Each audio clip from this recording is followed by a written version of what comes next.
I'm Ashin Singh. It's Thursday, August 6th. You've got questions and we've got answers. This is Search, where we're breaking down what you're asking right now in real time. Let's get right to it. We've got our Maya Ephraim here. She oversees our online search trends. Maya, what are people searching for today? Hi, Ashan. Chipotle and Qdoba spiked in search after removing jalapeños from their menus across multiple states following a fast-growing salmonella outbreak. Health officials have linked contaminated jalapeños to hundreds of illnesses and hospitalizations across 27 states. People are now flooding search to ask about salmonella symptoms, whether cooking kills the bacteria, and how to check if their local restaurant is affected. Turning to the federal judiciary, Chief U.S. District Judge John McConnell says he has received death threats and intense harassment following a ruling blocking part of President Trump's executive policies. The judge reported hostile calls, threats against his family, and doxing after issuing a temporary restraining order regarding federal funding freezes. Searchers are now looking for more on the judge's background and general information on violence against judges. And in Washington, a federal judge confirmed that the court order blocking the termination of temporary protected status, or TPS, for Haitians is no longer in effect. The ruling follows a recent Supreme Court decision that cleared the path for the Department of Homeland Security to end the designation. Now people are searching for what the termination means for deportation risks and whether TPS holders can still adjust their status through marriage or green card applications.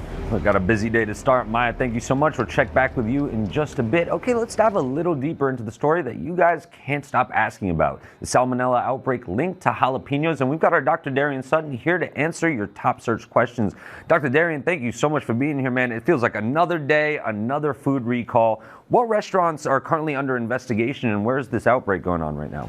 All right, Alston, great to be here. The center of this investigation is around jalapenos at restaurants like Chipotle and Qdoba. So far, there have been at least 340 documented illnesses, more than 30 hospitalizations, in at least 27 states. Now, investigators are working hard to try to trace back exactly where this came from, and as you can imagine, that is requiring a lot of work as we see these numbers continue to roll in. Yeah, Doc, what are we hearing from federal health officials about this? Have they responded to this outbreak just yet? I mean, I know they're trying to keep up with it, right? Yeah, and they have. They're actively investigating and tracing it back. It's likely that this source came from outside the United States, likely produce grown in Mexico. But Ashin, you can imagine it is already difficult to trace back and do these interviews. They're also operating at a deficit of human resources. The FDA down 20%, the CDC down 25% during the Trump administration. The lack of resources is likely contributing to the difficulty in trying to find the source and contain these outbreaks. Dr. Darian, need a little bit of a med school refresher because, as you can imagine, we're seeing a ton of searches about what actually is salmonella. How do you treat it? What are the symptoms? What should you do if you have it? Great question. So salmonella is a bacterial infection. It most often comes from contaminated foodborne illnesses. It's actually one of the most common foodborne illnesses. And the symptoms typically can start either 6 hours to up to 6 days after you've eaten that food, and they can last from 4 to 7 days. Now, Ashin, most of the patients in the emergency room, when I'm having this conversation about risk, will do just fine at home without the need for medical intervention. But we focus on the high risk, those who are young children, those who are pregnant, those who are older than the age of 65, or those dealing with immune-compromised conditions or kidney dysfunction, because profound dehydration, it typically is the main complication of this, and if you're at risk, it can send you to the hospital. So most importantly, making sure that you're aware of the symptoms, and if you're high risk, you definitely want to talk to a provider about getting treatment. Dr. Darian, before I let you go, it feels like week in and week out, we are talking about a different food recall right now. Are they all related? What do we know? And should people be worried going to the grocery store right now? Well, foodborne illnesses are common, although we've started to see a rise through a couple of different factors. The warming climate, advances in testing, but also there's a decrease in regulation in terms of sourcing back the exact sources of these foodborne outbreaks. The current largest foodborne outbreaks include salmonella, like we're discussing now, and also cyclosporiasis, which is big in the headlines. Both of them are foodborne illnesses, but the route and the way that they get into contaminated food is a little different. Regardless of that, the contamination happens somewhere between the farm and the table. And at this point right now, unfortunately, no food is zero risk. So you want to make sure that you're being mindful of food safety precautions, washing your hands, cleaning high-touch surfaces. And remember, half of all foodborne illnesses come from fruits and vegetables. So you want to make sure that you rinse those fruits and vegetables, including bagged lettuce, and keeping up to date with recalls. That's the best way to reduce your risk. You heard the doctor. Make sure you rinse your vegetables. Dr. Darian, thank you so much, man. Appreciate you. All right, let's get to this story about a federal judge who says he received death threats after his ruling against President Trump. Peter Haralambous is following this for us. Peter, thank you so much for joining us, man. Real quick, a lot of searches about Judge John McConnell. Who actually is he? How did we get into this spot? Yeah, I mean, he's a somewhat little-known figure other than these massive Trump cases, which have really thrown him into the national spotlight. For the last 15 years, he's been a federal judge in Rhode Island, most recently serving as the chief judge for his district, and he's been practicing law since the 1980s. He arguably made his name by negotiating and drafting that nationwide settlement in the 1990s between tobacco companies in 46 different states. That was for about $250 billion. He's also active in Democratic circles prior to his time being put on the bench. He was the treasurer of the Democratic Party of Rhode Island. Yeah, Peter, we're seeing a lot of searches where people are wondering, what did actually Judge McConnell rule on against the president? What do we know about that? Yeah, I mean, I cover these courts really frequently, and Judge McConnell is the name that keeps coming up again and again. Early in the Trump administration, literally within the first 10 days of the president being inaugurated, he was one of the judges who blocked an order coming out of the White House, which basically froze federal grants and loans from the Office of Management and Budget. That was a hugely consequential ruling in the very initial days. Last year, we also saw him block that effort to end SNAP funding during that historically long government shutdown.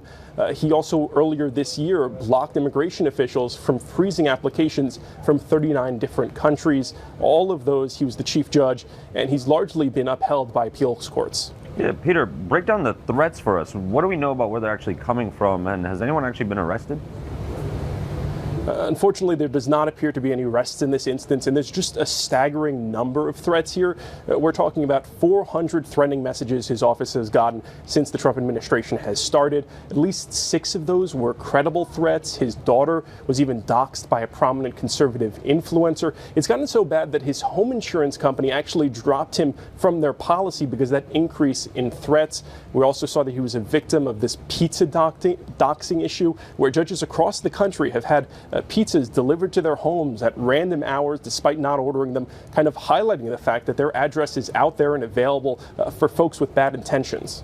It's kind of eerie, sort of dystopian. But before we let you go, Peter, we're seeing a lot of searches online. Can President Trump actually fire a federal judge? What do we know about that?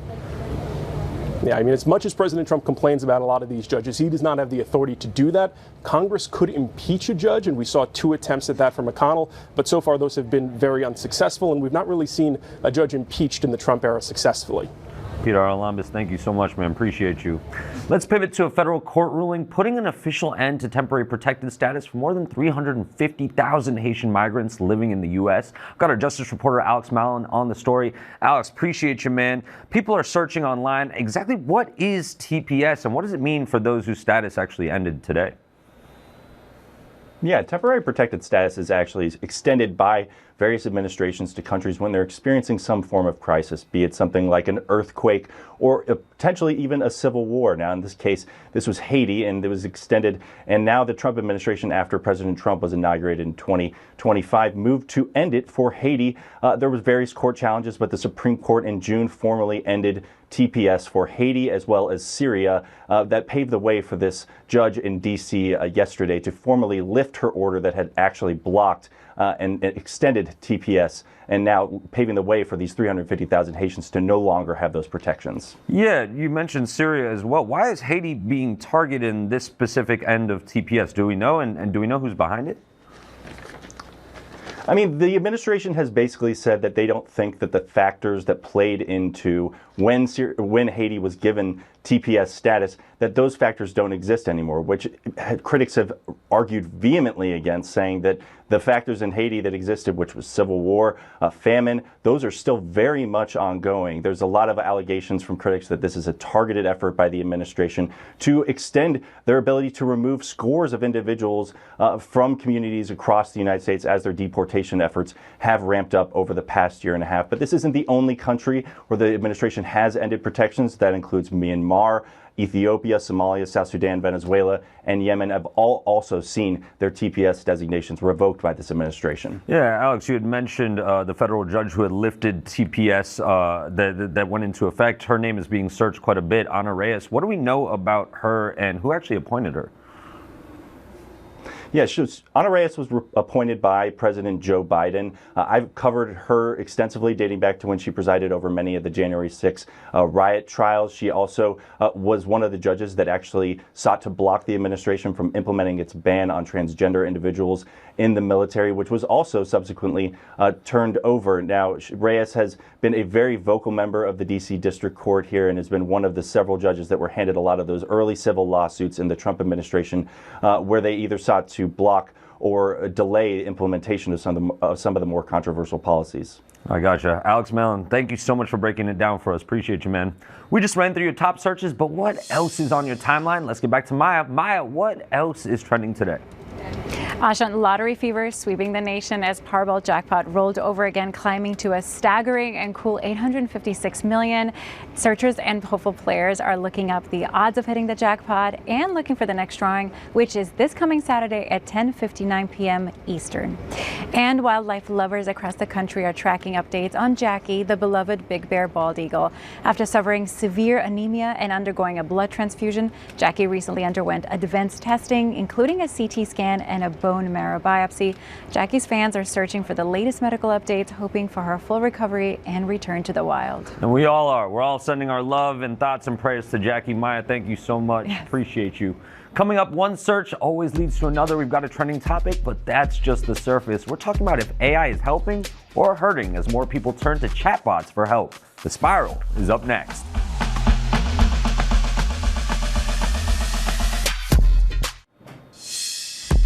Welcome back to Search. Today's top searches are only part of the story. A simple scroll can sometimes take you down a deep rabbit hole. It's time now for The Spiral.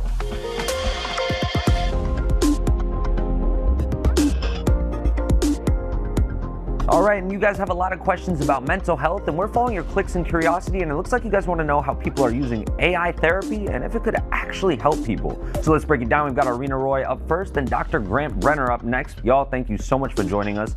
Let's start with Rena Roy and the rise in people seeking out AI chatbots for therapy. Rena actually reported on this for us extensively. Appreciate you being here, Rena. You followed a story of a family who lost their son to suicide after seeking help from ChatGPT during a time of crisis. They filed a wrongful death lawsuit against OpenAI. Tell us more about it.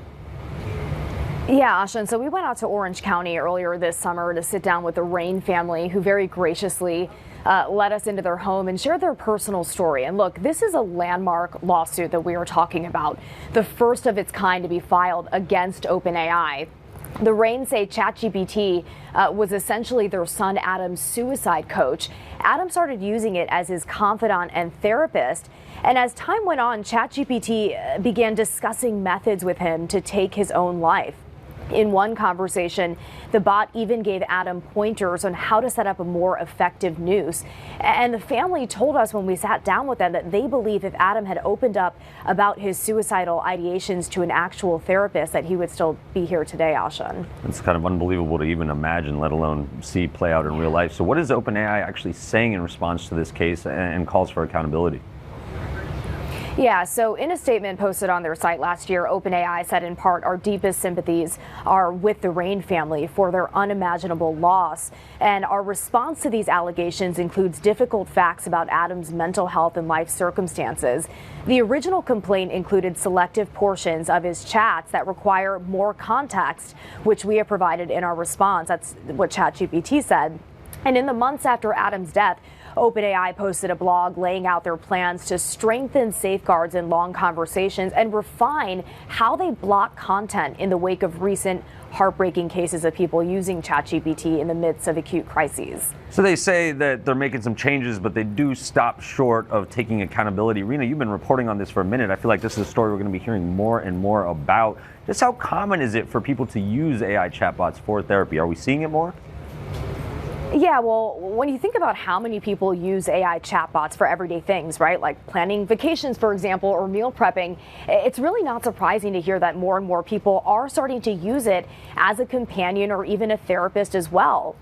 They are confiding in these chatbots and sharing some of their deepest thoughts, and the numbers show it. In fact, a new study from JAMA Pediatrics shows nearly 1 in 5 adolescents and young adults have used AI chatbots for advice or help when they felt upset or nervous or anxious. And with someone like Adam Rain, you do see over time that they start to become more dependent on it. For example, Adam started just talking about homework, but over the course of a few months, his use went up 5-fold. He started using ChatGPT for hours a day in really quite an intimate way. I didn't know he'd struggled with mental health like this. Did you know he had been using ChatGPT in the way that he was and so frequently? No idea in the way that he was. I mean, I knew that he was using it for homework help, right? Because I mean, all the kids are doing that, right? No idea. I mean, it wouldn't have even occurred to me that a kid would use ChatGPT in that way.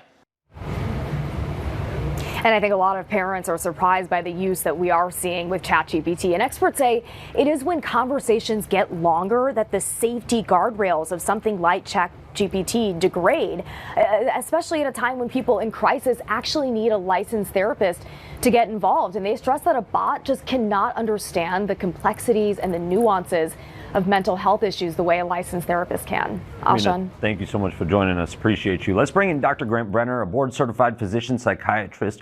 Dr. Brenner, thank you for being here. You penned a piece on Medium called "Making AI Safe for Mental Health Use." As a psychiatrist, do you condone the idea of people turning to AI chatbots for therapy? How do you react when you hear that people are doing this? Well, I think it's a dangerous practice. And I think if people are going to use AI chatbots for mental health, there are a couple of platforms that have some research backing and more important guardrails. The thing that people mentioned earlier about context rot, when the information gets degraded over long courses, regular chatbots don't necessarily have those safeguards around them, but carefully designed systems have what are called governance layers that can monitor and track for safety issues and have appropriate exit ramps. Yeah, you said it is a dangerous practice, but when do you think that turning to AI for mental health support becomes a concern? What are the risks at play here? Yeah, there are people who are at greater risk if they have things like bipolar disorder, schizophrenia, suicidality, or if they, I think, have dependent personalities because AIs are designed to feed into dependency by being empathetic.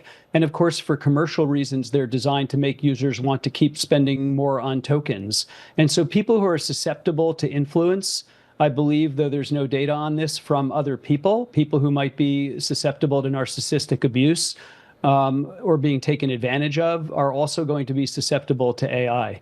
Totally makes sense. And there are some people that argue that there are some major benefits to using AI chatbots. And there are even some chatbots that are out there that are specifically meant for therapy.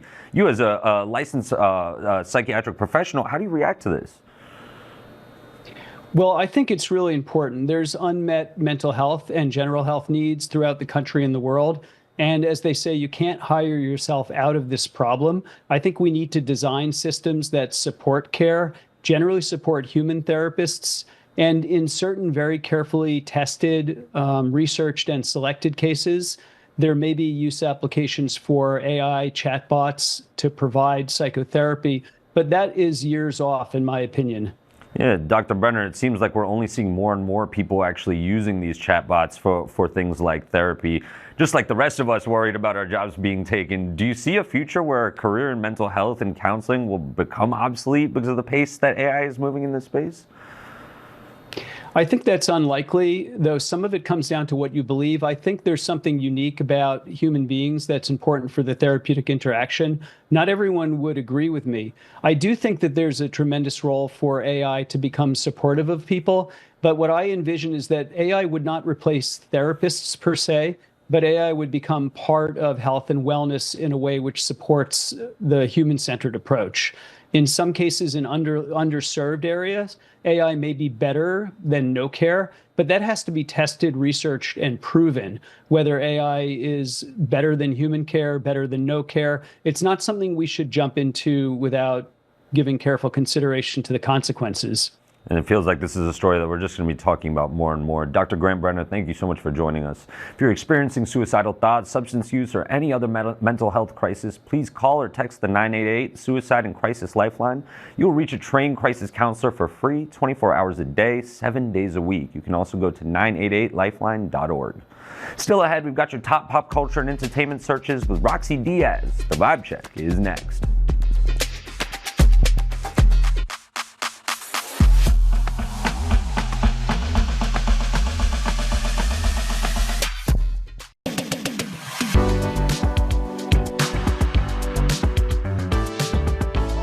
It is time now for our Vibe Check, a look at what's buzzing in entertainment and pop culture. Our Roxy Diaz joins me now for more on what's trending on your feeds. Roxy, what's the vibe, sis? All right, I got you. A stunning turn in the pageant world. Pageant queen Brittany Bolton-House has been stripped of her 2026 Miss North Carolina USA title just 1 month after winning the crown. The chairman and CEO of the Miss USA organization posted a statement announcing the decision on Instagram, writing, "The organization does not tolerate racism, homophobia, transphobia, nor language that strips any person of their dignity. The reason that led to the decision was not specified, but NC Beat, a local news outlet in North Carolina, reports Bolton-House allegedly used a racial slur under a social media alias between 2017 and 2019. Now, ABC News has reached out to her camp directly, but has received no response. First runner-up Mila Haley now assumes the Miss North Carolina title and will compete at Miss USA later this month. Now, Wednesday night, Hilary Duff turned Madison Square Garden into a Y2K time machine. The 38-year-old shocked the sold-out crowd by bringing out Good Charlotte, fronted by her ex-boyfriend Joel Madden. Check this out. It's a full-circle moment shared by Billboard, showing the rock band joining the pop star on stage to perform the anthem. Now, Duff and Joel Madden dated from 2004 to 2006 before he married Nicole Richie. Now, Duff is now married to Matthew Como. And get this, she revealed that on Watch What Happens Live that her and Madden are actually neighbors, saying they hang out all the time and there's no drama here, just good vibes and nostalgia. Wow, it's like giving Can I Borrow Some Sugar?